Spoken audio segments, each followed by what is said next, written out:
Welcome back, everyone, to Mountain West Football Media Days, Day 2, interviewing the head coaches. Of course, I'm Nick Urias, coming to you live from Las Vegas, Nevada, inside the Palms Resort and Casino.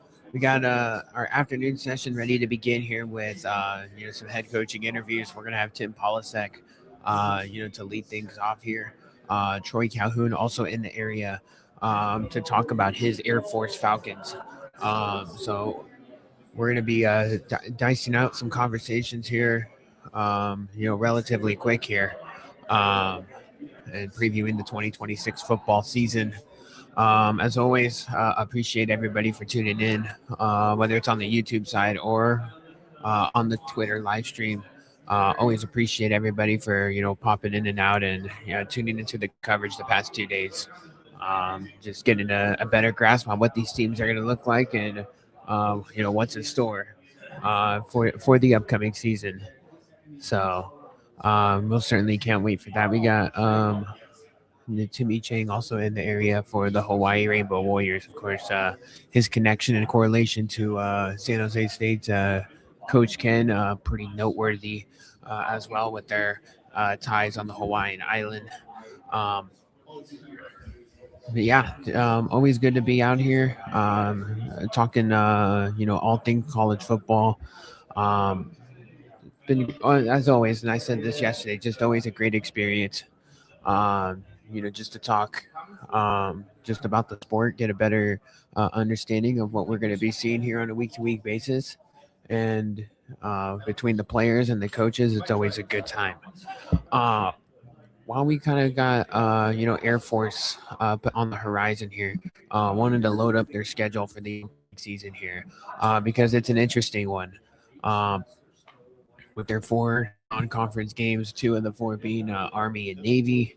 They got an interesting game between UConn. That's a return game from with the home and home that was scheduled from last year and this year. So this is the return game for the UConn Huskies. Of course, UConn, different regime with Jason Candle, the former Toledo Rocket coach, um, going to be in full command and control of that Husky program that's kind of been reignited after being one of the worst FBS programs. I would say about 3-4 years ago. Credit to Jim Moore for the rebuild there. Um, but Air Force will have a date with the Yukon Huskies along with the Duquesne Dukes. We've been talking about the high leverage North Dakota State game with Air Force and the Bison. Um, with it happening in week 2, that Mountain West game, it just means there's so much on the line with so much in the season. With that big time game coming really early in the season. Of course, San Jose State and Air Force on the schedule as well. Just an annual battle that always delivers. It seems like between the Spartans and the Falcons, UNLV in there as well. UNLV and Air Force played a crazy game last year. Um, that one out here in Vegas. Came right down to the wire. It even went to overtime. Air Force missed a field goal late, and UNLV was able to take advantage and walk it off and score a late touchdown in overtime to ultimately seal it. But great back and forth game there um, between the Air Force Falcons and the UNLV Rebels. You already know the Falcons were going to be attempting to play with revenge. And the good news is for them is that they got to play UNLV and they get it in Colorado Springs. Of course, the UTEP Miners were a team that is brand new. Um, UTEP, talking with some guys during El Paso, from El Paso during lunch. It's very interesting, just hearing what they had to say about their roster. They were saying biggest question probably that offensive line, but if they can keep it together, they think they could be a frisky bunch, which is heck they know it. they know that program obviously way better than I do. But that's very interesting um, that they could that their people think that they could be a team that is with everybody every single week. Very impressed with their players and Scotty Walden. Talking with them the past, yesterday and today. Coach Walden led off first coach we got for all of our interviews. So appreciated, him for stepping up and in. Great just to talk with him about all things, Mountain West, the transition, playing on Tuesdays to Saturdays, the whole 9 yards. So that should be an interesting game. That's going to be tough for UTEP, to be playing a triple option team. And they never see that coming. Air Force on the road at Nevada, at Wyoming, at New Mexico, and Northern Illinois. I was gonna say those games are manageable, but like they're losable for Air Force. Um, but the home schedule is very kind, and the road game at Army. Um, for the San Jose State fans out there, I've mentioned this already, but when San Jose State plays Air Force, when they travel to Colorado Springs, they will Air Force will be playing Army the previous week and will be on the road for that one. And I just think it could be very inclining to see an Air Force team that is going to be emotionally invested in a game like that. Are going to go all in for a victory, as you might imagine, and whether they walk it off or they lose in a heartbreaker. That's going to be a physically imposing game on both sides with Air Force and Army.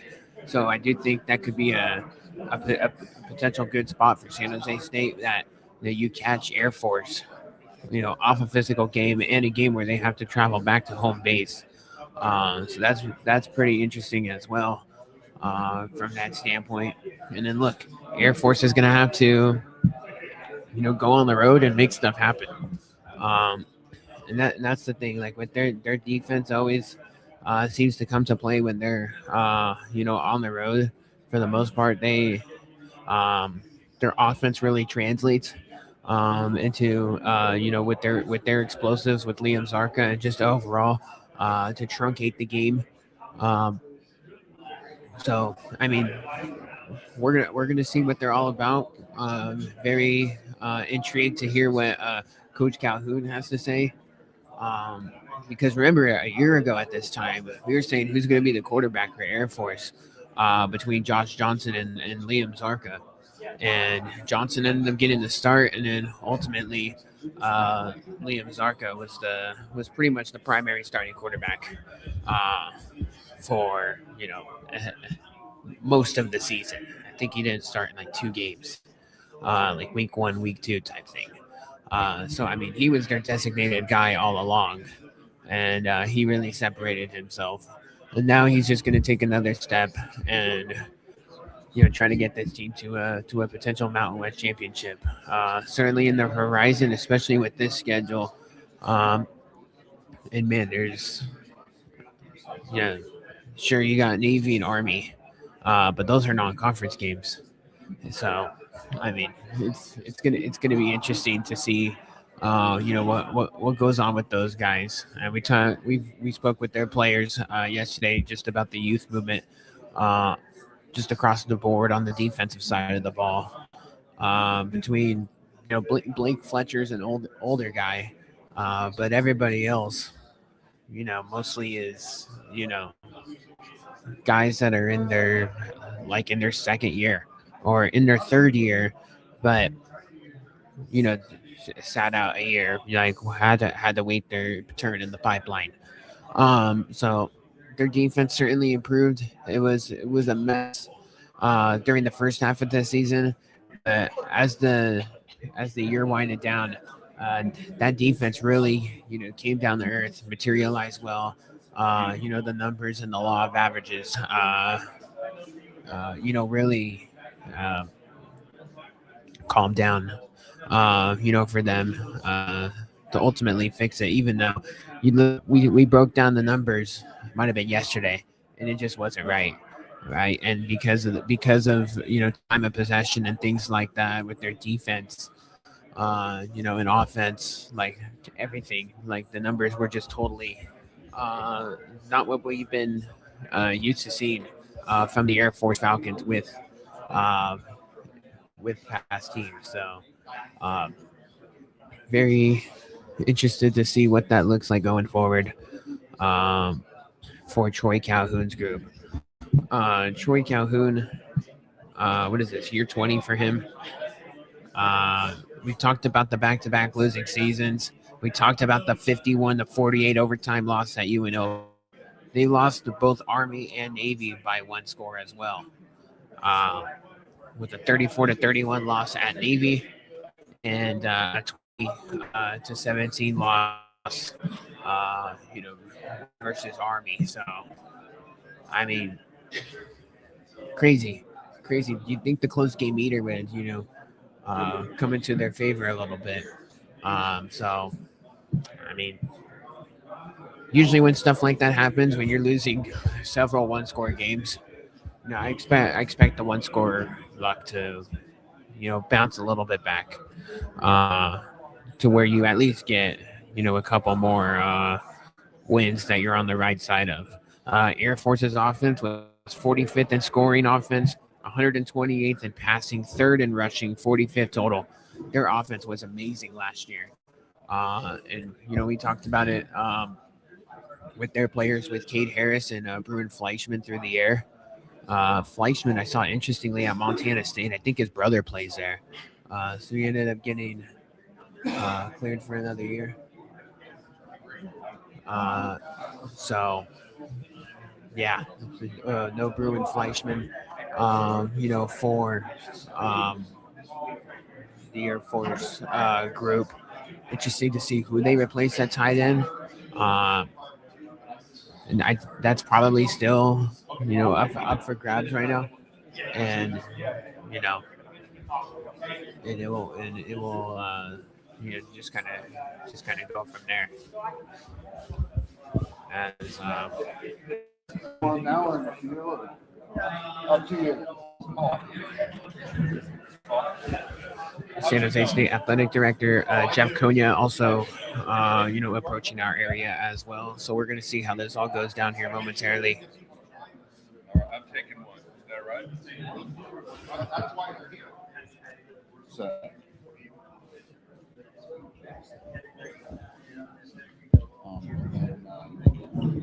How's it going? Good. Good to see you. Yeah, good to see you again. Yeah. so he's going to come here after he's Right. done. Sounds good. Perfect. All right, so we're gonna have San Jose State Athletic Director Jeff Konya. He's gonna do something with the big mountain who's right next to us, and then he's gonna just slide right over to our table. So we're gonna get some things locked and loaded on our end, and we're gonna see how that goes. For just all things San Jose State. Spoke with Coach Ken earlier. What Coach Ken, I love it because this is why we do our media day coverage, because the coaches will be a little bit more open out here. They just naturally will.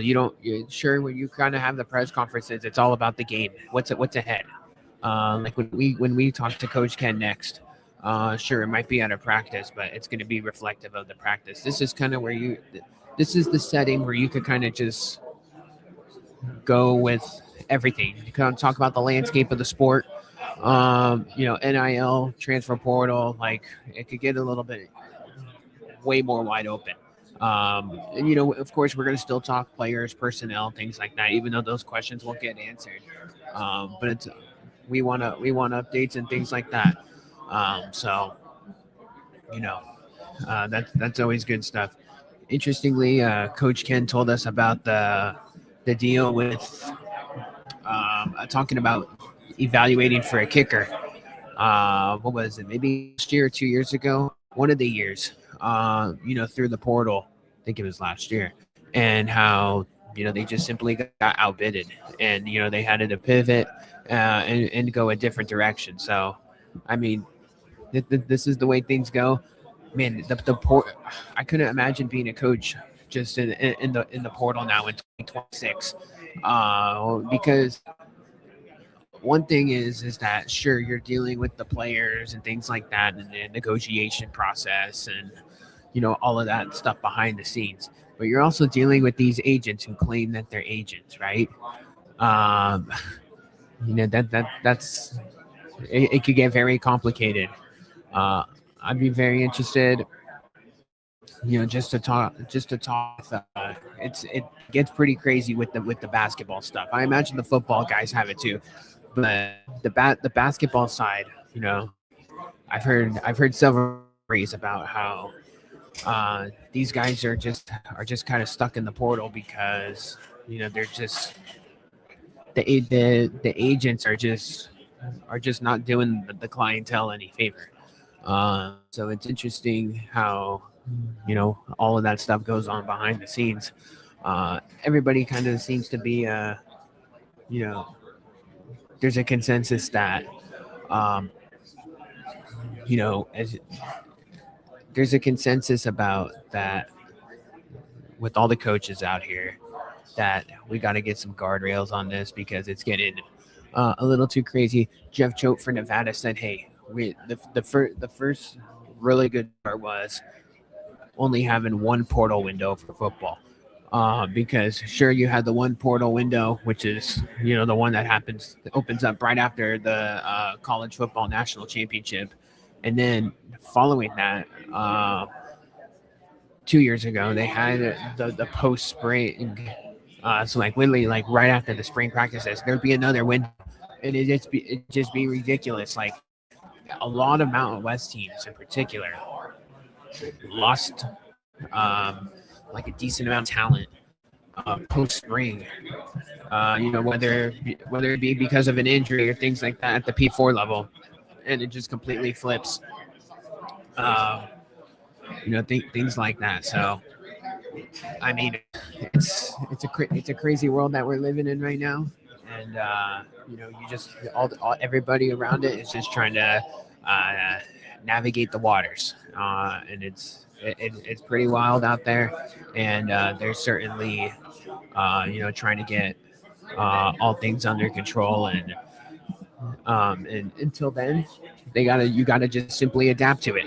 You gotta simply adapt to it because then you turn into a guy like the most notable example that comes out is Dabo Sweeney, the Clemson Tigers head coach. He was so anti-portal and all of this, where sure, like he would just develop his freshmen and things like that, but you notice all the teams caught up to what they were doing. And the deal was as well with their situation is they were losing players from the portal, and they were not bringing any guys in for the portal, so they would just be obligated to promote like a bunch of freshmen that maybe weren't ready, or underclassmen that probably weren't ready in certain positions. Um, and it ended up flipping on its head a little bit because they were not good at all last year. Everyone was like, "Hey, they're gonna win the ACC," and I think they won like 7, 8 games. What for Clemson? That's simply not good enough. You get the point. Um, so I saw because whatever ACC media days was going on in North Carolina uh, throughout the past couple days, and Dabo Sweeney ended up finally using the portal to add players. I think he added about 17 transfer portal players um, to his roster for the 2026 season. Uh, just very, very interesting. Now he's kind of going into it. I don't really know like what players he brought in and things like that, but I would be curious, because that's the thing too. It's like you could go into the portal, and are you going to go get experienced guys, or are you just kind of going it to just fill in your roster and your depth and things like that, and that hey, this guy could be a little diamond in the rough. Let's go take a chance on that, even though you're getting if you're getting somebody like that, like Clemson's not. Clemson is it's a different animal to compare to like some of these other G5s, right? So it's very interesting how just the recruiting strategies um, amongst the sport and how it's changing all the time.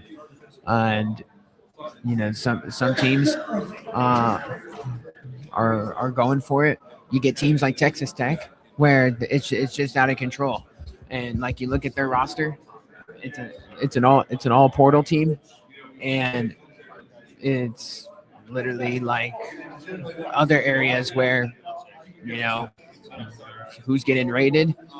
Others, it's like it's not too bad. Like you're getting 20 guys in, and it's all about roster retention too.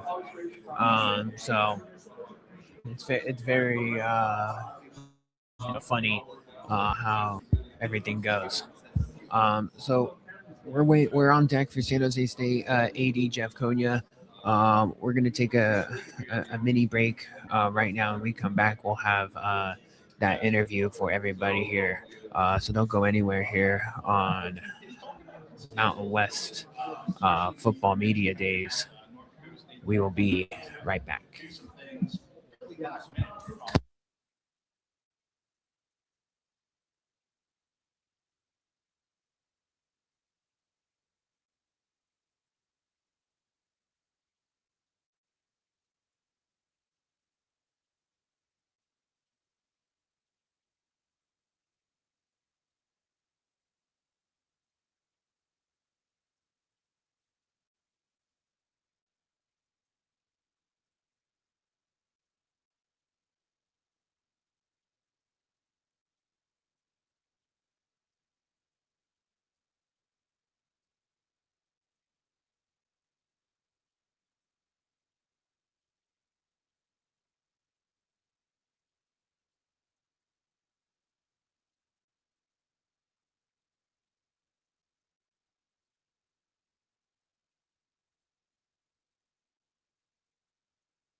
Welcome back to Mountain West Football Media Days. We got North Dakota State head coach Tim Polisek. Coach, how we doing?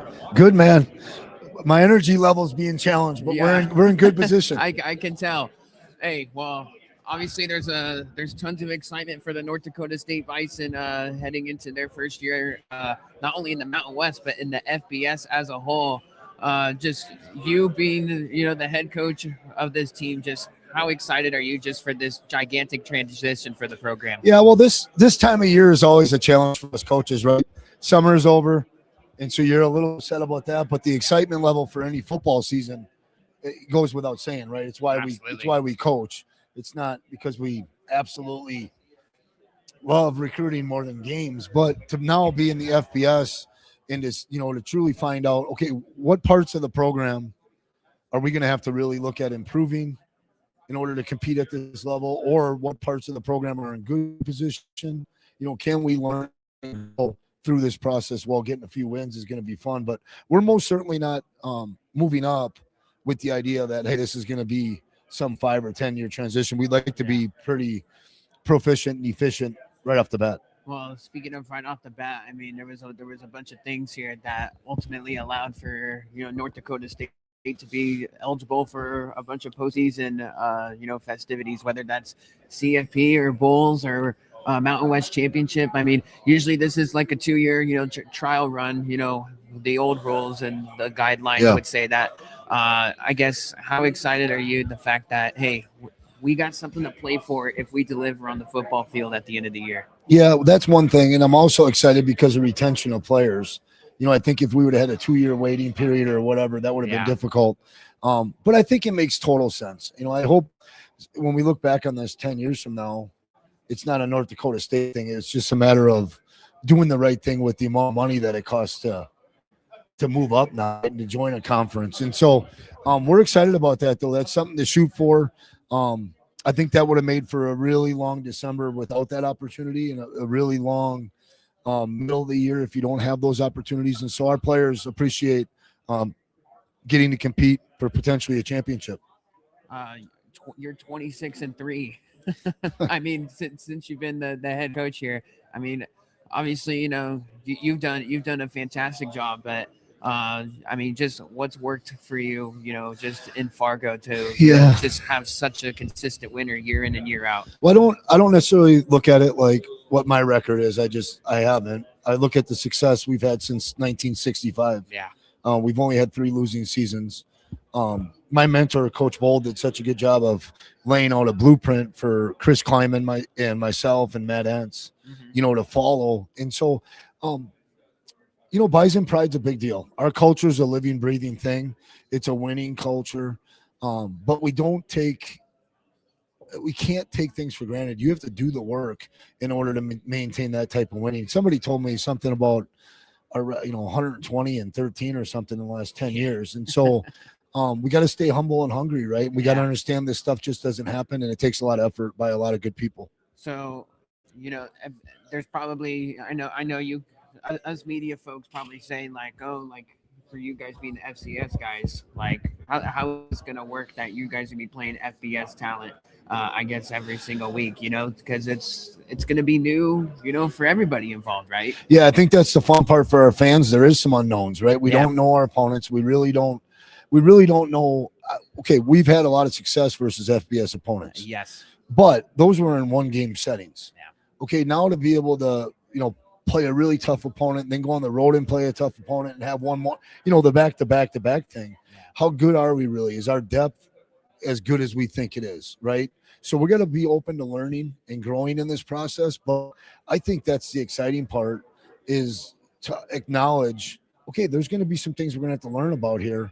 And there's going to have to be some things that we're going to have to guard against. Our weaknesses, what are they? Do we have to protect them?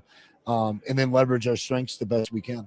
Yeah, so with making the move, you get a bunch of contrasted styles within the league in the Mountain West. You're going to get a team like Air Force that runs the triple option. You're going to get teams like San Jose State and Hawaii that love to air it out. I guess change of game plans for you and your staff on a week-to-week basis.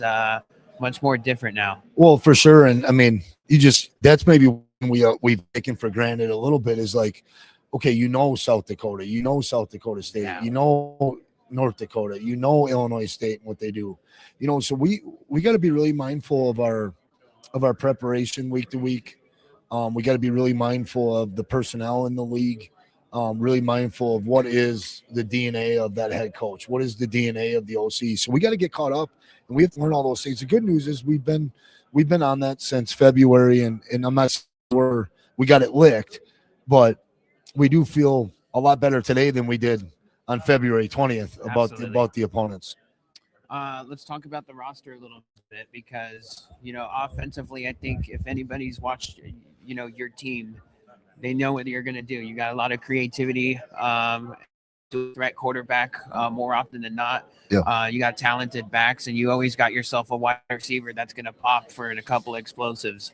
What is, I guess, the big thing for Hudson at quarterback, to really get this thing going? I mean, this is kind of like his first, I guess, real run, right, as QB1, right? Yeah, for sure.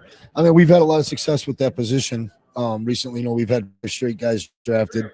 I'm really impressive, that the fact that the kid stayed, right? And he values relationships. He values North Dakota State football, and he's going to take full advantage of his opportunity.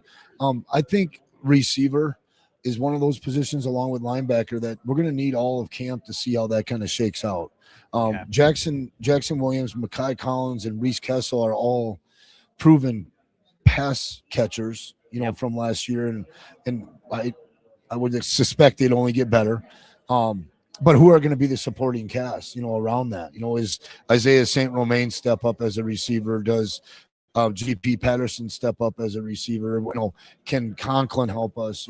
Does Gabe Cunningham emerge as a pass receiving tight end like Reese Kessel did last year? And so right now that better be happening back at that facility, because it takes me factor, and it takes trust. It takes rhythm and timing. So hopefully Nathan's doing that and working at it with those guys all summer long. Yeah. Man, I mean, different destinations now, as well, going on the road.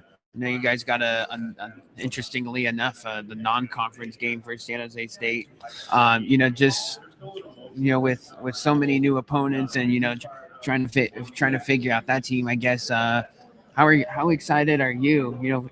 Football aside, just kind of explore the mountains footprint a little bit at these different venues. Yeah, well, I'm excited for our guys. I've been at all of them, or majority of them, when I was at Wyoming, but there's a football field and it's 120 yards. Yeah. That's the thing the football team has to stay focused on. I'm excited for our fans to go get to experience new cities and really cool college atmospheres and all those things. How we handle the travel, both going out and coming back, is going to be critical to our success from week to week. But anytime that you get to do something new, right? Like, this is my third time back in North Dakota State, but I remember being really excited when I got to Wyoming for some of those reasons. Yeah. Or my first time at Iowa, being super excited about some of the cities that I was to get to go and the stadiums. And so it's all excited, but we got to stay grounded and we got to keep the main thing. I mean, anyone that hasn't, I guess, seen or experienced the Fargo Dome, I mean, how do you really put that into words, what that atmosphere and venue is like? Well, it's electric, and enthusiastic fan base that's very knowledgeable. The pregame festivities are really good. The tailgating is well attended, and I would say that goes all the way through, no matter what it takes, even in the cold. I think we're a traditional looking team. You're gonna be able to recognize us. We're not a team that wears 55 uniform combinations, but the Fargo Dome's electric, and our fan base is smart, and they'll get into it, and hopefully we can play with 12 people all year. Well, Coach, thanks for the time. Best of luck for 2026. We'll most certainly be documenting your progress, and hopefully you guys can stay healthy out there and produce a good 2026. Yeah, I appreciate you saying that. It'd be really something if football injuries didn't play a role in it. Right. For everybody. So appreciate you guys. Thanks for what you do. Absolutely. Thank you. There you have it. North Dakota State head coach Tim Polasek. Appreciate the time on his end. Taking some time for me here on day 2 of Mountain West football media days. Man, such an intriguing team. Great addition, I think, by the league. Overall, and I think it's going to be a smash hit for everyone involved. We got San Jose State Athletic Director Jeff Konya stepping up and in. Jeff, always appreciate the time. Always good to to talk around this time of year during the off season as we really approach the new league season. That's right. Obviously, tons of changes to just college athletics and just the football landscape. Just first and foremost, the new Mountain West. I mean, Yeah, exciting, right? it's super exciting. You can feel kind of the interest and energy in the room here. You have your new members coming in, North Dakota State, Northern Illinois, UTEP as a full member, even Hawaii to a degree becoming a full member of the league and all the other sports, right? There's just an excitement. In fact, we had 2 less football playing schools here the last couple of days from prior media days, but with more media interest. Exactly. Which is interesting. So I think that just speaks to the excitement of the pending football and really the all sports coming to the new Mountain West. Yeah, I mean, the North Dakota State, I guess, addition and development just kind of happened really quick, right? Like, I think everyone, the writing, I guess, was on the wall, but at the same time, it just all of a sudden it's like, okay, here we go. They're just kind of in here. And we already had all the schedules pretty much. And then all of a sudden it's like, all right, we'll crumble that up. And we got to, add the Bison to the party here. That's right. I guess, that's obviously a chaotic situation, I guess, for you, as an athletic director. And obviously that's got to be, an interesting standpoint when, something's developing like that behind the scenes, right? Yeah, no, I guess you just have to be nimble in these days of college athletics. And, North Dakota State had a great football program and overall department. And, I think they've always been mentioned about possibly moving up. And the deal did come together rather quickly, but it's not like nobody knew of North Dakota State, exactly. Right? But it just was the right circumstance at the right time to be able to add the Bison to what we were trying to put together, and then you combine that with the new media relationships that we have, and we were 3 linear partners, and then the launching of Mountain West Plus, and we're adding the sport of men's soccer to the Mountain West, which is going to impact obviously San Jose State's program. Yep. But yeah, so it is an incredibly exciting time, and it's a season of change, but hopefully in the season of change, the Spartans can get back to their winning ways. I think last year was a little bit of a disappointment for everybody involved, and while we acknowledge that, we hopefully can turn the tide to greater fortunes this year. Absolutely. Now, now the first thing that probably comes into a lot of people's heads, with San Jose State is kind of the progress in terms of, roster retention, NIL, revenue share, the whole 9 yards from where we're at in 2026 here with college athletics. Obviously, there's been some progress. I feel like men's basketball program is certainly, going in the right direction with That's right. men's basketball and Tim Miles and company with the 4 million that comes in to help men's basketball. So where San Jose State's in a better situation from probably when we talked over a year ago, right? Yeah, I would say that. Yeah, I think especially with our revenue sports, but all of our sports really. I mean, hats off to men's water polo gymnastics last year. They won league championships and went to the postseason, but we want that to happen for the vast majority of our sports, and hopefully that can continue this year, especially with our revenue sports. I think you can see the progress being made in men's basketball. Last year was just a lot of injuries. Yeah, I think that really derailed our potential last year.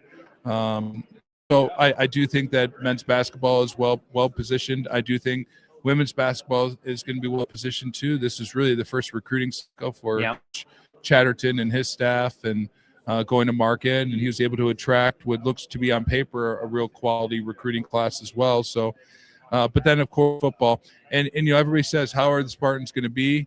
I think it's a great question because we have 51 new players, Exactly. right? So it really is going to be a testament to see how quickly those players can be coached up by the coaching staff and learn the offense, defensive systems, but what I can tell you is that it seems to be good vibes on the team.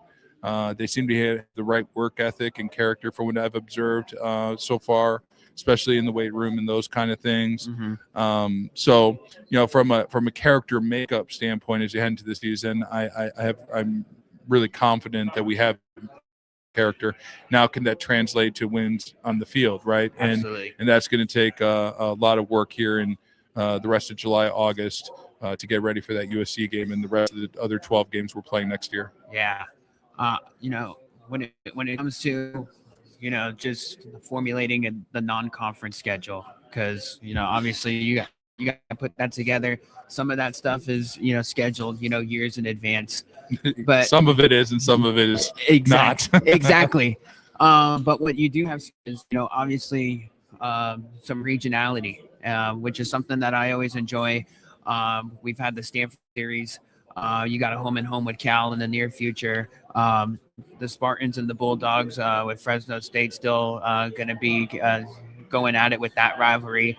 How important is that, for you as an athletic director to kind of keep those rivalries, to keep the regionality aspect of the sport still alive, while you're trying to, build this thing? No, you're 100%. There's a lot of interest in the games, especially when you're playing, Stanford and Cal. Fresno State obviously is the Valley relationship and the Valley Trophy, and I think we're playing Fresno State 7 times over the course of the next 10 years, and I think we still have about 4 or 5 games left with Stanford, home and home with Cal, and then we just signed a deal with Sac State, which is just down the road as well. So it's twofold. Yes, there's rivalries, but it's also easy games to get to for our fans, for their fans, as we do this as well. It also, because all of our teams are traveling in all of our conferences quite a bit of distance, it does provide, some, local games, rest for the body, all those kind of things. So when you take in the commercial aspect, you take in some of those intangibles, you start putting together games of interest. You're always trying to get games of interest that the networks would want to have interest in putting on. So it's all 4 of those series and getting together and doing something in the non-conference. You mentioned Mountain West Plus, so the streaming platform where you can access just a plethora of Mountain West games. That's right. through across all sports, getting just a gigantic remodel. Just how significant is that? Just from a viewing perspective, there is going to be a subscription, but which might come as like, whoa, like to the average fan, but just how much work went to this behind the scenes to really put a good product for all the sports that's going to be representing the league. Yeah, no, I think the new media deal for the Mountain West is pretty well balanced. Like I said, we have 3 linear partners, national. That's more than we've ever had. And then you supplant that with this digital platform of the Mountain West Plus that, as you say, is going to basically show every sports, every contest with every story in every market of the Mountain West. That it's really a choice that the league is betting on itself, that we can produce high quality, compelling content that the marketplace is going to want to tune into. And so, yeah, there's been a major investment in terms of making sure every game is broadcast, having those standards, having standards on the cameras. We had to buy a couple of different switchers and routers to be able to produce a lot of this stuff. So each institution's committing to this first class product of Mountain West Plus in terms of putting that content out there. And hopefully it's going to be well received by the marketplace. And the initial interest seems to be pretty good. I mean, I think it is the way of where society's going with subscriptions, and you kind of pay for what you're interested in, whether that's HBO Max or Mountain West Plus or ESPN or BritBox or whatever it is. All these different opportunities is really to tailor yourself to individual content, and hopefully people like Mountain West sports and want to tune in and watch the Spartans on it. Big news for you, as far as just being a part of the women's basketball committee chair. Thank you. Yeah, so congratulations on that. I know you've had yourself a role behind with just behind the scenes, like with women's basketball and stuff like that. I guess just what's going to be going on with that, and and how do you have balance while still having your San Jose State obligations. Yeah, no, you're right. It's going to be a balancing act. Well, first of all, I've been me 3 years. I'm super grateful for the other committee members, thinking I have the qualities that could serve in the vice chair role this year and the chair role of the women's basketball selection committee next year. But you're right. There's different responsibilities. Even this year as the vice chair, you have to be on every call with the women's coaches organization, which is a lot of calls, and so you're on the front line of some of these other things. So your plate does get added up with these other duties in terms of committee service. But in terms of hopefully there's a recognition for San Jose State. It's not just me. I know on my staff, Scott McDonald is on the women's golf selection committee. Mm-hmm. Laura Alexander's on the women's volleyball selection committee. So as a property, I believe San Jose State is giving back to the membership with the service.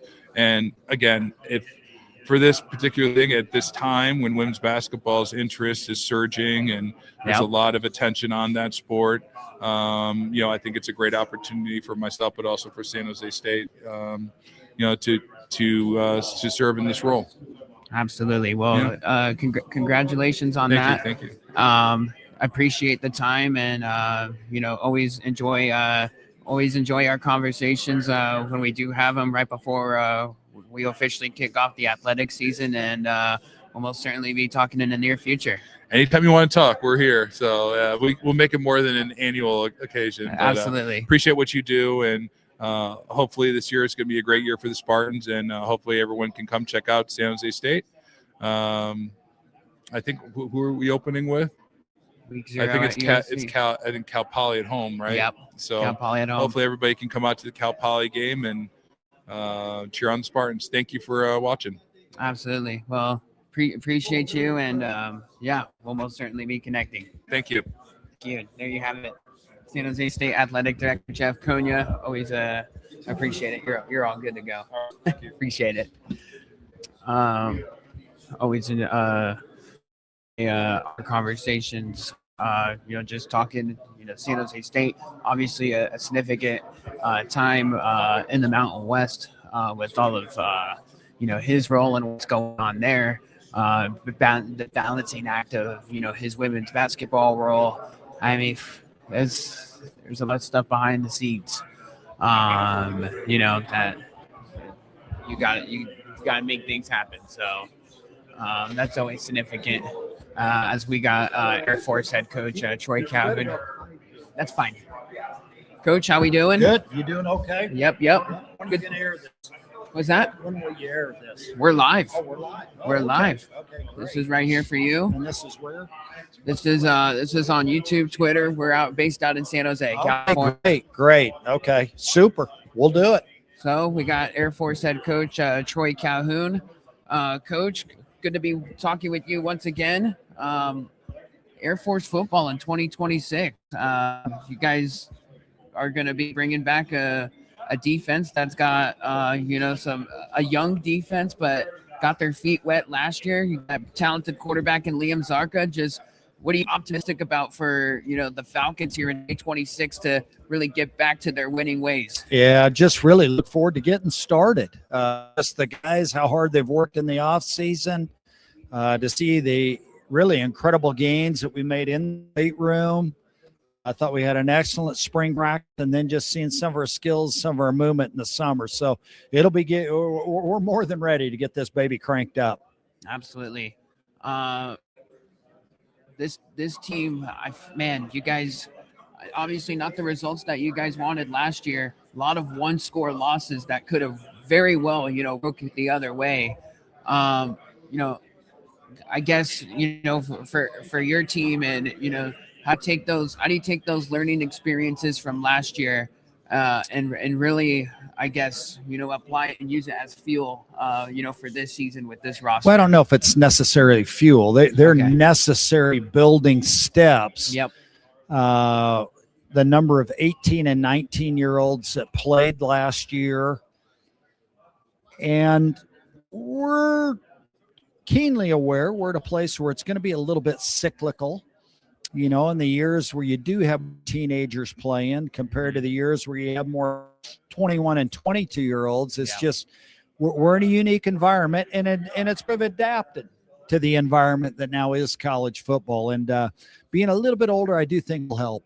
Yeah, absolutely.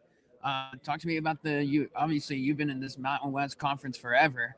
What do you make of the new additions here with UTEP, Northern Illinois, North Dakota State? A lot of contrasts in styles. No question, and I think especially as you go forward, our league will keep getting better and better. I think each one of the schools that you mentioned really brings a strong impact to the league. You look at Northern Illinois a year and a half ago, Notre Dame had only lost one game playing for the national championship. It was against Northern Illinois. UTEP's had some really good teams and certainly an exceptionally strong program at North Dakota State. For the Air Force team this year, you guys kind of, and even going back to last year, have this dynamic quarterback in Liam Zarka. And with his capabilities, you could kind of do it, maybe at least from what I've seen, just he could unlock maybe more than what you've had in the past, like with other quarterbacks. Liam is such a talented signal caller, operating a little bit more from the gun last year. Just what does he bring from the leadership qualities, to really get things going here for the offense? Well, just the composure, the resiliency, fortitude, and the toughness, the poise that you want in a quarterback, and he's every bit of that and more. As far as this everybody thinks triple option, with you guys, and with the dive, and how do you stop it, and then all of a sudden you guys get going. But you guys, I feel like we're airing it out a little bit more than maybe you guys were in the past. With Cade Harris and Bruin last year, who has really, I guess, stepped up, and who should we, I guess, hear from as far as some guys in the wide receiver room? Those were two really good players. Yeah. That combination as a slot receiver and tight end maybe is as good as we've had in a while. That's why we have August, right? So we get a chance to get. Jonah Dawson made a couple of key plays for us last year. Hopefully that's even more this season. And we'll have some guys that step up, whether it's Matt Long or Mason Hayes or Rocco Cunty, guys that care a ton about football, and even more so just how much they care about their team. Do you like such a pivotal Mountain West game between North Dakota State essentially happening in the second game of the year for you guys? Well, I think darn near every year our second game tends to be a Mountain West Conference game. Last year it was Utah State. 2 years ago it was this place called San Jose State. Yeah. And a guy that knew us pretty darn well over on that other sideline too. Exactly, right. That's very common for us in early September. You mentioned the San Jose State Spartans. Man, some good battles between the Falcons and the Spartans. You and Coach Ken go way back, obviously, with fighting for the commander-in-chief on an annual basis. What do you love about Coach Ken, just as a competitor, as a human? Because, man, you guys are 9-9 lifetime against each other. So somebody's got to break the tie this year.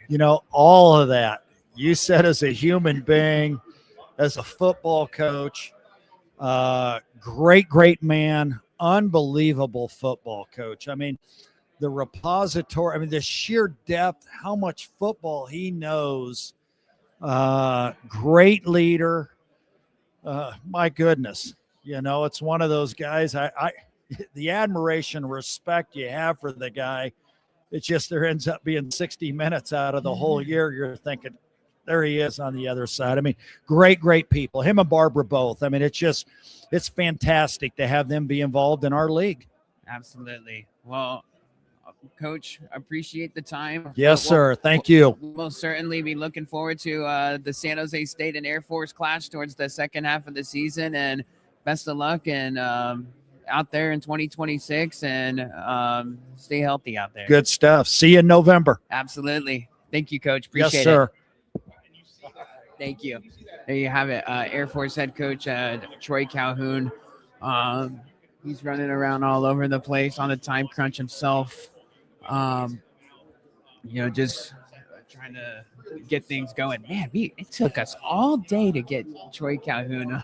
He couldn't believe it. 9-9 lifetime between Coach Kendi and Mazzolillo. I mean, man, there's some jarring numbers out there with the San Jose State Spartans heading into the season because, man, wow, Coach Ken and Troy Calhoun. That's as good as it gets. I mean, whether it's Air Force versus Navy, even San Jose State versus Air Force, man, those games are good. And last year was a little bit of a snoozer, because it wasn't as crazy. I mean, it was a 26-16 win for Air Force, I believe, in San Jose. There was so many turnovers in the game. It was really the two defenses that really dominated, mainly the Air Force side. And I kept mentioning when we were doing kind of the Air Force preview and breakdown on their personnel. That's when their defense really flipped the switch last year and really put something together. And man, Coach Calhoun, just a great guy to lead that program. Knows exactly what he's doing. You got a new defensive coordinator as well that we touched on. So I mean, hey, like that Air Force team's going to be a fun watch, as always. And now that I think about it, and I'm glad Coach Calhoun said it, because the way their schedule aligns, because they got to throw the Army and Navy games in there, because they have the Army and Navy games in there, they're going to always have an early Mountain West game. And then he mentioned how it was Utah State last year. I was like, yes, that's right. And there was some they're always playing a week 2 game, and quite honestly, they're going to always have the advantage with that. At least to me, as long as it's like an opponent in week 1 where you don't have to show too much. And that's something that we talked about, like the concepts that they're going to run, versus Duquesne is not, they're going to save a lot of stuff, a lot of creativity, and things like that, for North Dakota State, because you're not going to show all your A+ offensive plays on film for Tim Polasek and company, who's a pretty damn good coach himself.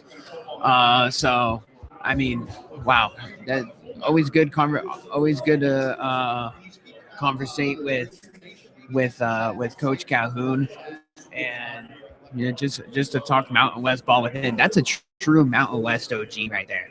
I mean, he's got over 20 years at Air Force. You want to talk about staying at one place for a long time, and that's awesome right there. And quite honestly, people talk about all of these coaches. He is still the most underappreciated head coach to me in the country. Is Troy Calhoun. I mean, you just go look back at those rosters and what they were able to do, and still get things going with different quarterbacks. It hasn't been the results that they've wanted the past 2 years, right? Going 5-7 and missing out on bowls. Because when they had, who was that? When they had Zach Larrier at quarterback, man, that was a really good quarterback that didn't get enough love for Air Force a few years back. But when they had Zach Larrier and John Lee Eldridge as like their tailback, and obviously all their fullbacks are good, but having Eldridge as the tailback for Air Force. I mean, man, that and with Larrier on his feet as well and controlling that whole thing, man, that was a tough unit to stop. I remember seeing them live in San Jose, and it was crazy. The game was tied at halftime. I think San Jose State had a lead at halftime, and Air Force came out and literally had the ball for I think the entirety of the third quarter. It was pretty close. It was like a 12-minute scoring drive. And that was when Chevin Cordero was still quarterback for San Jose State. So this is a little back. This is Brendan era. And they just came back and all of a sudden were just they were just scoring and playing keep away like how Air Force does. But his adjustments coming out of halftimes are always good. One score game log we talked about it was not on their side. I mean, we mentioned there was 3 games: the Army, the Navy, and the overtime loss to the UNLV. Those are 3 games. I mean, if you flip those around, they got the Commander-in-Chief trophy and they got 8 wins on the year. And they're probably in that mishmash mess last year with the entire Mountain West.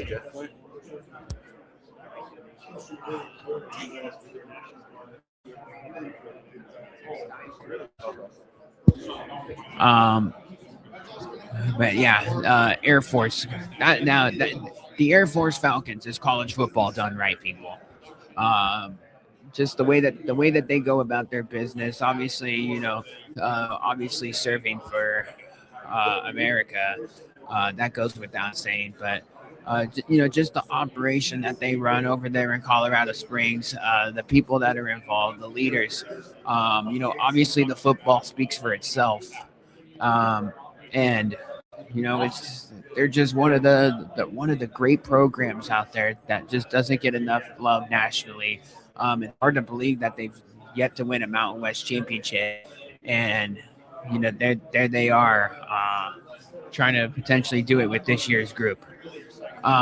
If you're gonna ask me who wins the Mountain, man, you know what? We should have asked our buddy Niles with San Jose State who he had as his Mountain West champion, just for giggles and laughs, or who he had in the Mountain West championship game.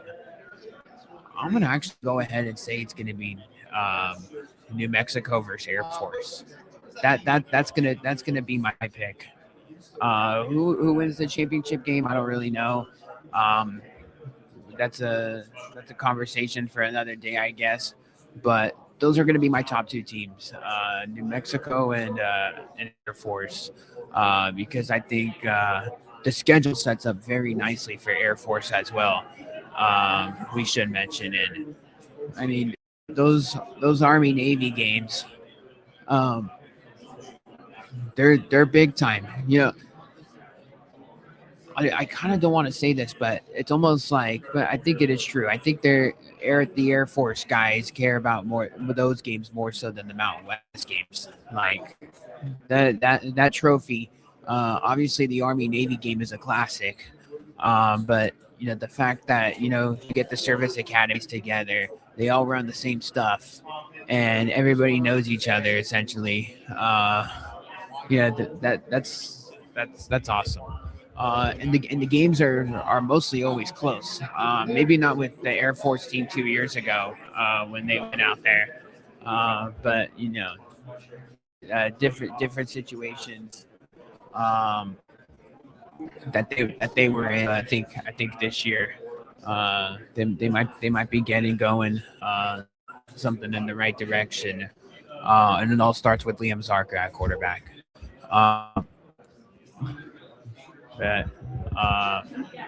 Good stuff. Kind of ran the gauntlet there. I mean, we had Tim Polasek with North Dakota State. We had a long, lengthy conversation with San Jose State athletic director Jeff Konya, talking Mountain West. And yeah, Mountain West Plus. This is something that we've yet to talk about. And, quite honestly, I'm sorry, but I haven't really dabbled in it too much myself.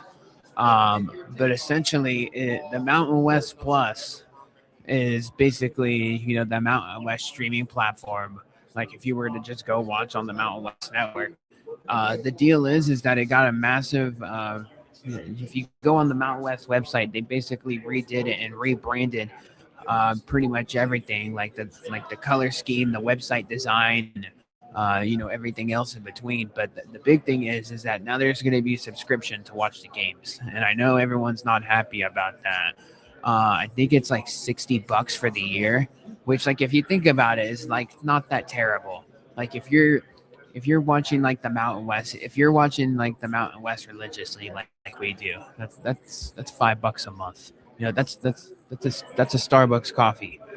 All right, so just it's and they're gonna be making like gigantic upgrades because, like, let's just be honest, when you would go on the old Mountain West network, it's like, okay, like we'd get the game on, and the stream would crash, or when I'd get it for basketball, or there would always be the game that you were asking for would never it would be promised sometimes. I know some media people during the college basketball season were going nuts when some of the Mountain West games were just not accessible, and they have to keep refreshing the page and whatnot. So I think it's I think it's good that you're gonna honestly just get a bunch of all the bug fixes, all the redesign, and everything else in between, to put out a good product. Um, the media rights deal, which obviously there's a whole lot of money involved with it. But the Mountain West is going to be still playing in, like, with what I think they'd be playing on CBS Sports, Fox, and adding the CW as well. So um, you know, media rights deal, um, which was expiring, ended up coming, to fruition. And I think overall, like, some people don't like change, and it takes a long time to adapt to it. But those, um, I think it's gonna all work out. I think it's gonna all be good. We should mention as well, um, San Jose State football games, and, like, so if you're trying to get like what like conference games, they're gonna be on like Mountain West Plus, some of them, like for SJSU. So it's going to be a little bit interesting. I can see why some of the fans like won't be happy when they find out, because San Jose State would actually have a lot of their games on TV. I'm trying to think, like, they would hardly get any games on the Mountain West Network for football. Uh, I'm trying to think about it. Maybe they had like one or two last year. But even if you were in the local area, like, they still have that partnership with NBC Sports Bay Area. One of the if you're in the Bay regionally, you had that at your disposal as well. So I'm interested to see how that's gonna play out, how it's gonna ultimately work. I've yet to, like, go deep in the watering hole with Mountain West Plus. I don't even have the subscription yet. But uh, we'll attack that later on, uh, and for, I mean, $5 a month, it is what it is. As long as I can get the game that I'm trying to watch, that's all I care about. But yeah, so here's what we're gonna do. We're gonna take ourselves a quick break, and then when we come back, we're gonna probably have the Wyoming Cowboys head coach Jay Sawvell stepping up and in, as he just took Radio Row right now, and is going to be running the gauntlet with all the radio heads here at Mountain West Football Media Day. So don't go anywhere, folks. We'll be right back.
All right, welcome back here live. Day 2 of Mountain West Media Days. We got Northern Illinois interim coach Rob Harvey. Coach, how we doing? I'm doing great. You know, it's been very welcoming. Thanks for having me on, and thanks for having the NIU brand on. And the Mountain West Media Days have been. I'll tell you what.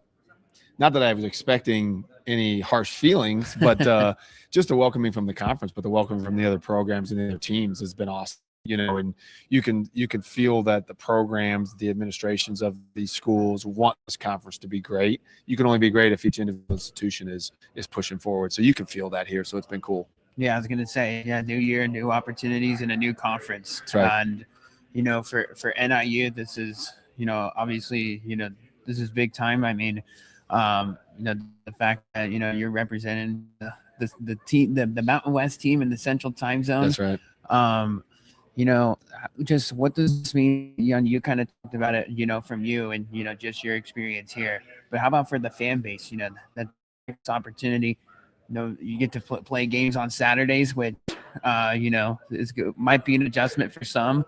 But what does this do overall, just for Northern Illinois, for the long-term future? Well, I think there's been a lot of talk about the Saturdays and the midweek games, and not to diminish that I think it's a real thing, but I do, if it enhances the fan experience, then we're all for it, and because that's going to enhance the player experience and the environment. But I also think the Central Time Zone that NDSU and NIU are bringing into the Mountain West helps the whole league. And what made the two teams attractive to the Mountain West is that, and potentially obviously East Time Zone, you start talking about 5 different time zones are going to be able to watch Mountain West football with very intimate knowledge of the teams. Not just, well, I'm just a college football fanatic and I'm going to stay to watch this game. No, I'm invested in these teams because I'm a fan of these Midwest teams, and then it makes me a fan of the West Coast teams. And so I think there's an advantage there. We talk a lot about that as players with our players about just what that stage means. And we should love that. And it should be exciting to be a part of that. Well, let's talk about your roster a little bit, because on offense, you guys got yourself an active quarterback battle. You got 2 guys that saw some snaps last year with Jalen Macon and Dayton. Yeah. How has that battle been brewing, and what have you seen from those guys in particular? Well, through the spring, I think those guys in different parts of their journey, right? Brady, in terms of being a younger player, got experience last year. Jalen, being an old player in age, got some experience as well last year. So both a little bit on different journeys, but at the same time, they're pushing to find that consistency in their decision making, obviously in their playmaking, and they took strides in the spring to go do that. And we're going to continue to need those guys to do that, and they're going to have a heck of a battle in August. Absolutely. And then of course, depth always helps. So you go on and add Teron Dickens, late addition. With him being such a late arrival, that obviously affects things a little bit. We're a month and a half away from the season. Guess is there a plan for that right now, or what does that look like, just to get him up to speed on what you guys want to be doing? Yeah, unfortunately, we also brought in a new offensive coordinator. Yep. And I think in this unique case, I think we're a very advantageous time that we have just set the playbook, right, through the spring. And it's not an 8-year 320-page playbook, whatever. Obviously who uses playbooks in terms of that anymore? It's all digital. But I'm just saying, like, it's not this long-term 12-year. It's, hey, listen, this is what we've decided is going to be the bread and butter through the spring as we get all of our players up to speed on that. And it's going to be an undertaking, but it won't be the same as coming into a long-term process. So I look forward to that. And I think too, his experience and what, I think that lends itself to learn and install. People probably, at least when I think of Northern Illinois football, I think stingy defenses and, let's run the football. You talked about new offensive coordinator. You probably would change things up a little bit, based on, and that would be probably dependent on who's on quarterback as well. we're gonna still kind of see that kind of same NIU, vintage style of the way you guys want to do things there? Yeah, I think you gotta. I do think this. I think football, you gotta be able to ball when you need to. You know what I mean? That's not gonna change in the game of football. You gotta be able to clock manage. You gotta be able to control the field position and those things. But the game is also decided by explosives. Yeah. And not to say you can't run those explosives, but obviously we know that throwing the football is going to get that shortage. And as a defensive guy, you want to limit all those. So it just reverses it. And I just think we're gonna want to highlight the best players, who's hot at those moments as well, and who we want to feature and get the ball to. I think is going to be important. Yeah, well, running back Telly Johnson had a great year last year. Great production in the backfield. With him a year older and him returning with this offense, I guess what ultimately can he really achieve? I guess what's really the ceiling for this guy? Well, I think he played as a young player, and I've been really impressed with the way he's come along off the field in terms of really growing in his role as a productive player, right? So many times your production equals leadership, right? And that's how a locker room views it. And everybody's on their own journey of what that leadership looks like and what they're comfortable doing. He has really taken big steps this offseason in that role and just maturity as a teammate. Not that he was a bad teammate, just all those things that the journey that you go through. And I've been impressed with that. And I think that helps the production on the field. I just do. And we look forward to that. We look forward to featuring him in the run game along with some other backs that are in that stable. It's very rare to have a true freshman just wear the green dot during the spring. Jack Murray, I mean, your players on defense that we spoke to yesterday spoke highly of him. Just what has he shown that has just quickly have him emerged as a big piece of what you guys expect to be on defense this year? I think it goes like any player, the consistency. Do you expect young people in general to be consistent? No. Yeah. And so I think that's why it's so surprising, right? And all the things you're throwing at a player, for them to be then still consistent in production and they're learning, I think what he's brought to the table. There's still other races for him to run here when school starts and August fall camp and all those things, but we fully expect him to take those and run with them. And he's been impressive in terms of just the level works, and he loves a challenge. On the D line, I mean, you guys are gonna have Deshaun back, but you guys, lose a lot of guys, and you guys come in and you bring a lot of guys in from the FCS level or Division II. What is that? I guess it's a step up. Different competition, higher competition. For those guys.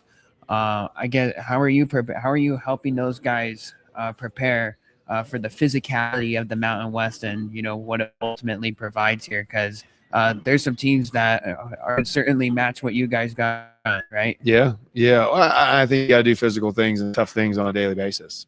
We're going to practice hard. We're going to practice tough, and we're not going to be dumb. I'm not saying that, but we're going to be tough. We're going to do those things, and we're going to push each other. And we were. After that experience, and you asked about even a Teron Dickens, right? We're after that experience. Now we're all going to point to his production, but the experience in the terms of, these guys have proven they can learn an install. Yeah. They've proven they can learn a defense. Yeah. I don't care what level they're at. They're learning football, right? And they've proven those things. So that gives them a better chance to then go be productive early because they've learned stuff before. And so does that guarantee it? But you would think it gives you a little bit of a better barometer reading on how fast they can do it. And so to me, the physical standpoint is going to come, through spring ball in August, but the mental standpoint is going to come through bank reps that they've had even at other places. What is this, I guess, wild off season been like for you, right? Because Coach Hammock, leaves in February. All of a sudden you're getting promoted, and then you got some bigger shoes to fill. You got to be the leader of these guys. I guess, what are you looking forward to 26 for yourself individually now that, you're kind of taking on some even more responsibilities? Yeah, it's been, I would say this, it's been so much less about me than it's been about the support, and you can't, even within this transition, whether it's in taking over mid or coming into a new job, the support of the players, support of all the people in the building, from trainers to the equipment staff to the academics, all that stuff have been awesome. They've made the transition so much easier than you would think from outside in, right? And it's I just think you got to be yourself. That's what we've tried to be as a staff, and saying, hey, listen, these are the things that are important to me as the leader that wants to direct it going this way. Here's the things that are important. Here's why they're important. And beyond that, I really just want to know what everybody's goals and their expectations are, because I want to help you meet them. I think that's what I learned the most in sitting in a different role now. I've sat in a lot of different roles: recruiting coordinator, D coordinator, linebacker coach. And sitting in this role, I just think I'm never more sure, in my personal opinion, just me, one guy, one dumb football coach, is it's truly my job to, what can I do to help people get where they want to get, whether that's our coaches, whether that's our players. But you can only do that by listening. And I'm the youngest in my family, so it's hard for me at times, being the youngest, who feels like they never get listened to, right? Even going back as a little kid and a mama's boy. But I have learned that it helps to listen first and see where people want to go, and then help them get there. Absolutely. Well, best of luck out here in the Mountain West. We'll see your squad when they come to San Jose in the back half of the season. Best of luck. Stay healthy, and we look forward to seeing your squad this season. Thanks, brother. We can't wait to be out there. Absolutely. Thank you. Appreciate the time. Yeah, man. There you have it. Northern Illinois coach Rob Harley. Appreciate his time representing NIU football this season as they go and endure this transition, from the Mid-American Conference to the Mountain West. That's obviously, a big move. It's a move that obviously requires, they have to hit the ground running here, because there's a lot of Mountain West teams that have it's something we've talked about, just the contrasting styles, right? The Air Force Falcons, man, Air Force versus NIU is going to be something. Just the amount of physicality that we're going to have up front. Then you're going to have an NIU team versus San Jose State. Man, you want to talk about a time of possession. Time of possession in that game will be absolutely crucial. For San Jose State, if their offense is anything like what it has been the past 2 years, and they're putting up points, and they have that quick strike ability, that could be an interesting game, because if NIU's offense is going, and they're able to run the football, I mean, they can have some of these drives where they're going 7 minutes and punching it in for points. So I'm very intrigued to see with teams that are so ball dominant like an NIU is, because that's how they've always been over the past couple of years, where their defense is going to be frisky, and they're going to run the ball. Telly Johnson is going to be a real piece at running back for NIU. This literally last year going into this year, let's see, had 714 rushing yards and four touchdowns. And this was a guy. I mean, their offense was so predictable last year, right? Inconsistency at the quarterback spot.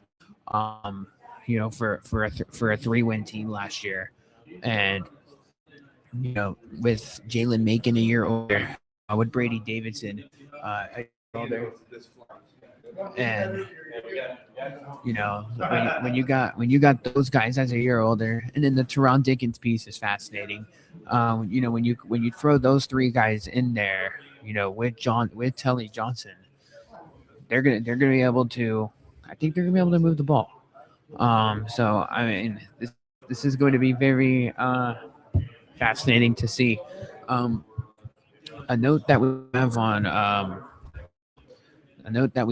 on NIU is that their offensive coordinator is coming over from Illinois State, and they got Illinois State on the schedule this year.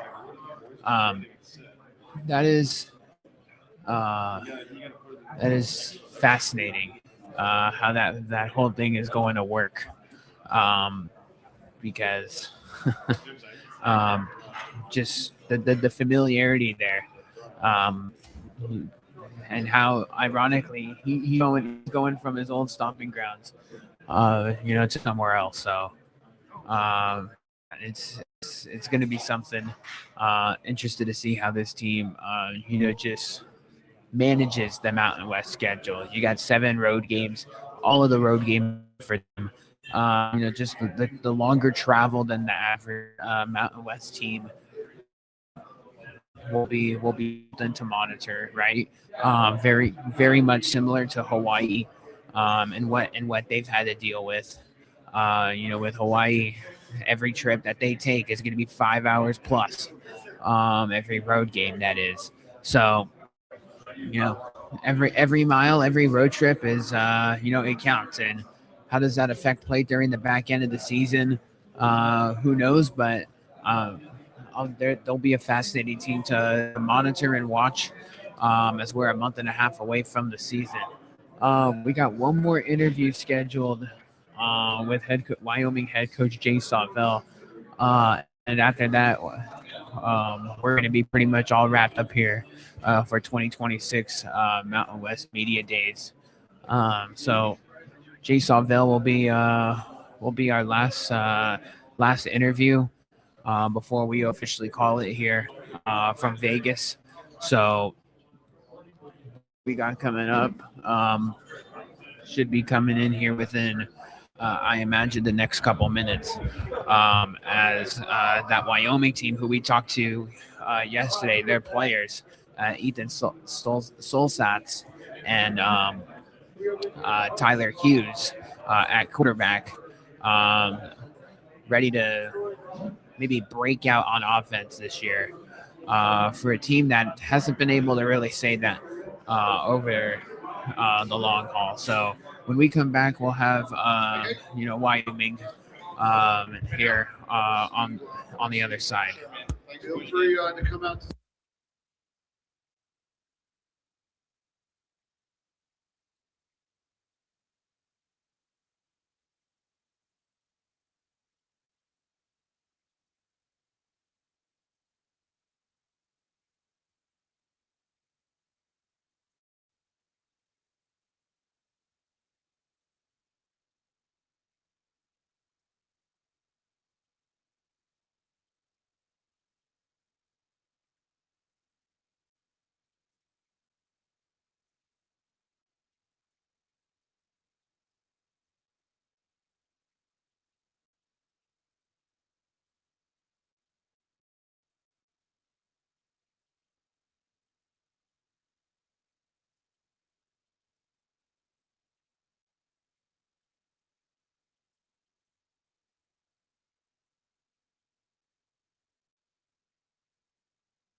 Media Days. We got Wyoming head coach Jay Sawvell. Coach, how we doing? Just about ready to wrap up the day here, and appreciate you for coming on. Yeah, I appreciate it. We're doing well. It's been a whirlwind here this afternoon, kind of going place to place, and so it's good.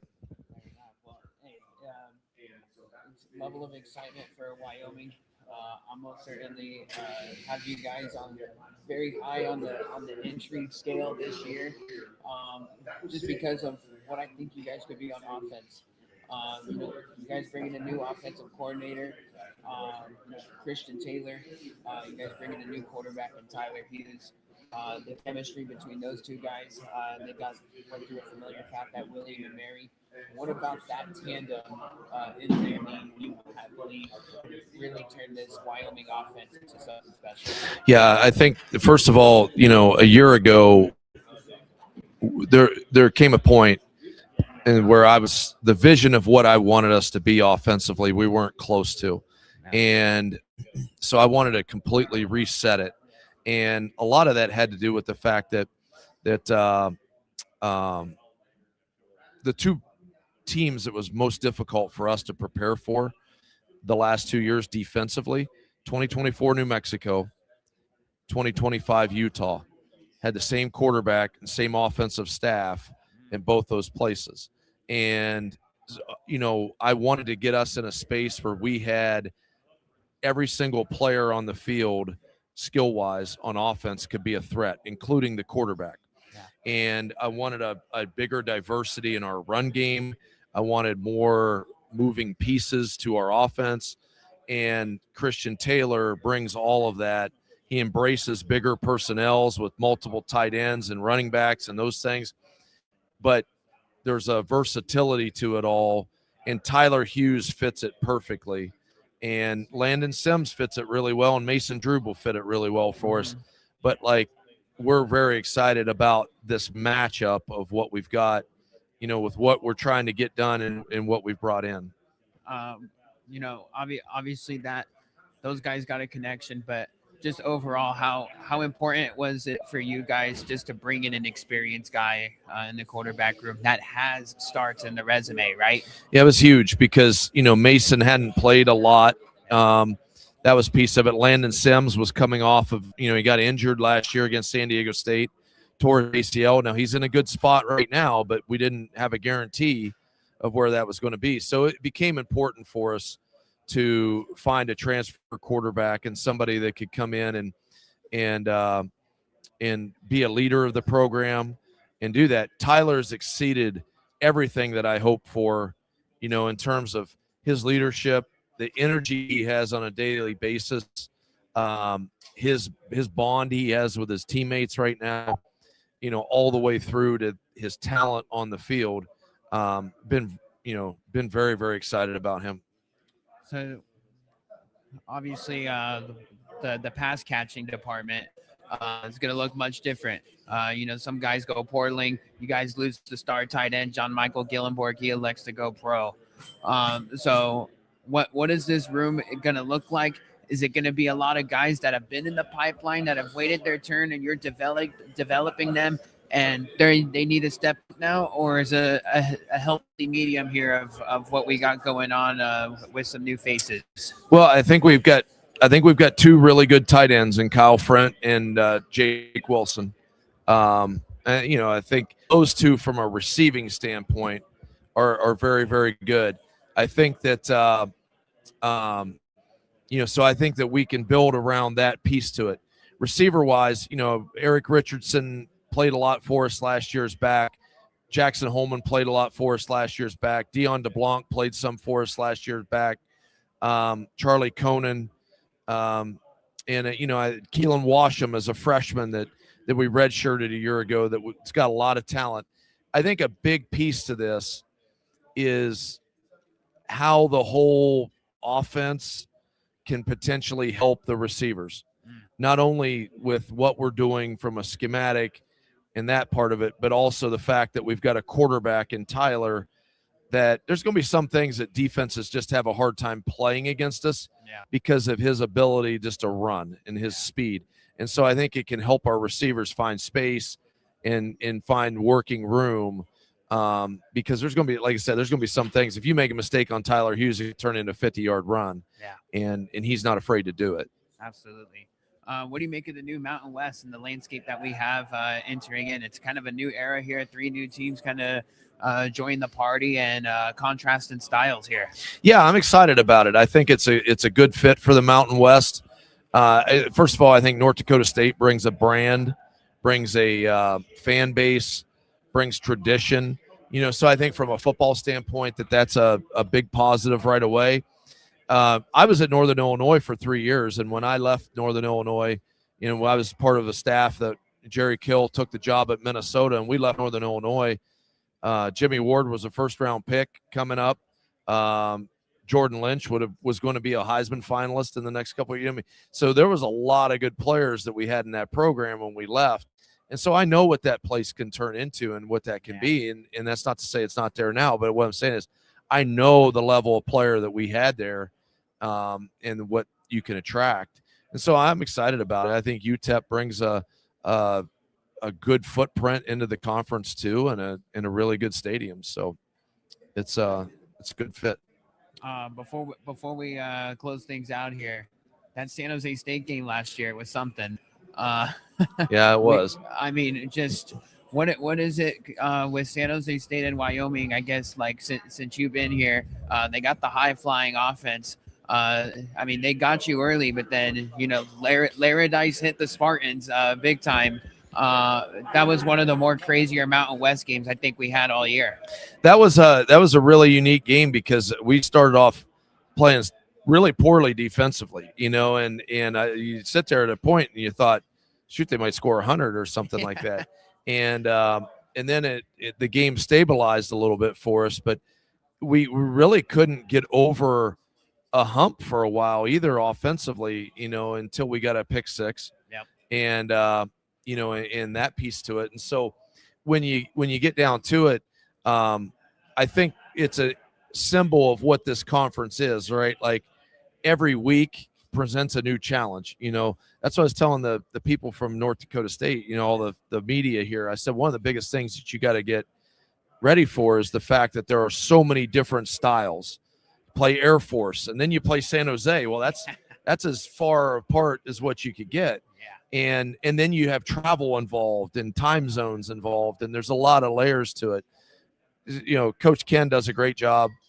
He'll always be a challenge. And, we got to come there on a Friday night this year. So that's not something that I'm really overly excited about going on a Friday night. What's your level of excitement that we're still doing the border war for this year? Obviously, a rivalry that means a ton to both programs.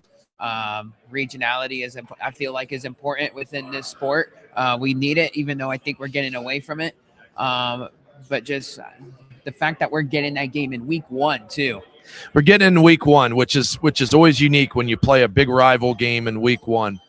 But I think bigger than that is the fact that, yes, that game is still a part of the Wyoming schedule. That game is still part of their schedule. Look, college football, not every change is progress.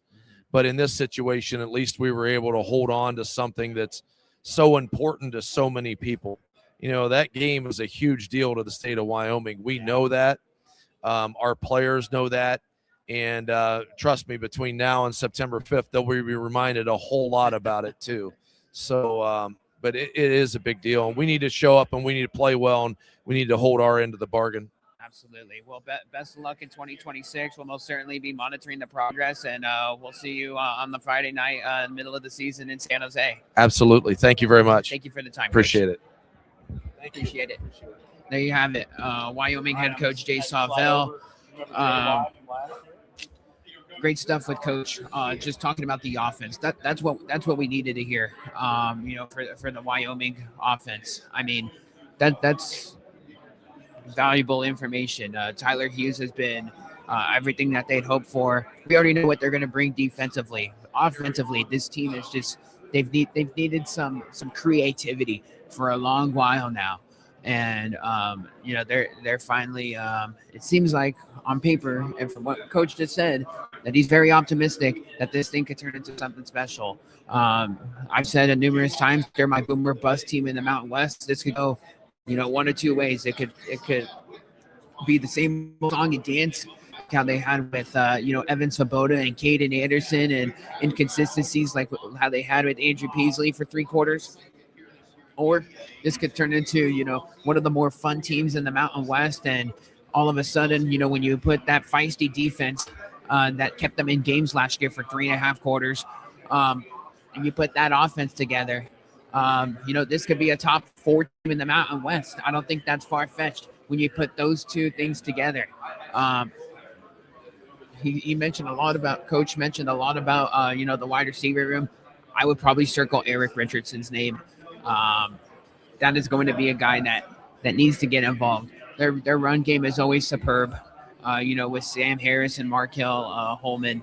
But the wide receivers is what I'm looking for. And, their tight ends are always going to be rock solid.